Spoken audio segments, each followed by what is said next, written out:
The opinions expressed in the video you are about to see are solely those of BoatTEST.com and its test captain.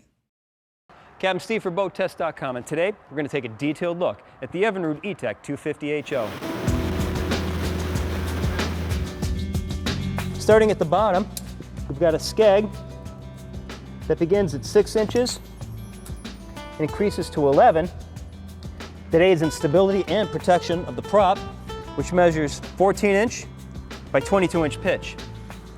And notice, it's a ventilated prop that improves performance. You've got a gear oil drain right at the top of the skeg, water intake measuring 1.5 inches, and it's removable for easy cleaning.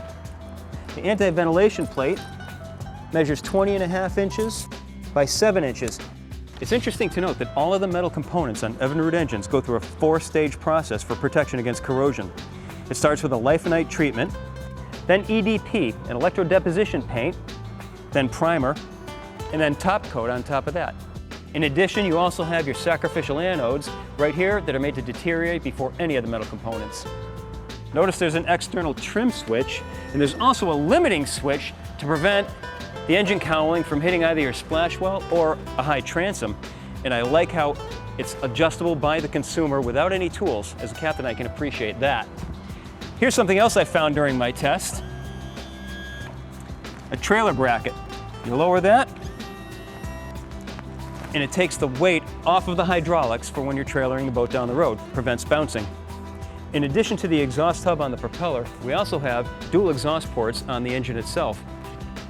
Right here for water, this one for the exhaust. The water also has a telltale stream that you can direct any way you'd like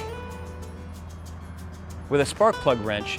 And if you remove it, you have your hose connection for freshwater flushouts.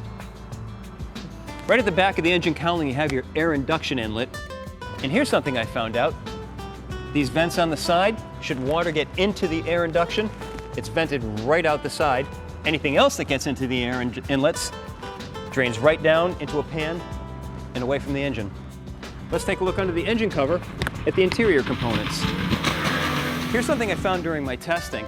It's a very quiet engine, 68 decibels at idle, partly because of the insulation surrounding the engine cover, but mostly because of the engineering.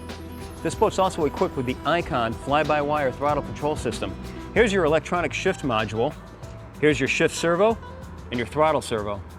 And behind this panel here, your wiring. Here's your starter solenoid with a direct connection to the battery, and your main harness fuse with a spare fuse. This is a knock sensor. If you end up getting bad gas and your engine goes into knock, this will kick in and protect your engine from damage. Right here is your EMM, the engine management module.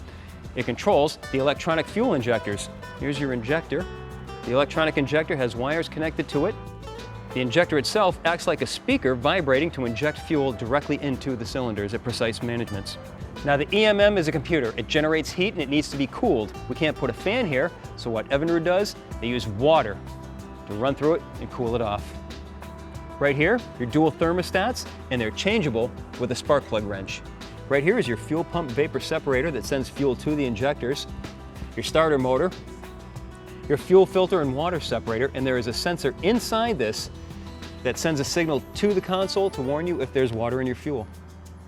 Right under this housing is your flywheel and the alternator, 133 amps with 50 dedicated to charging the battery and supporting the boat systems.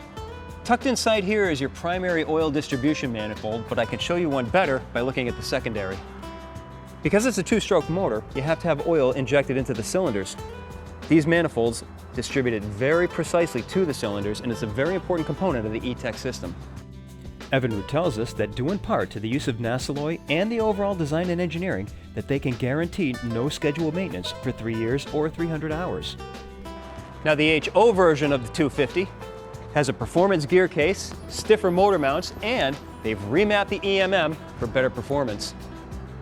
Well, that's our tour of the Evinrude E-TEC 250HO. For BoatTEST.com, I'm Captain Steve. We'll see you on the water.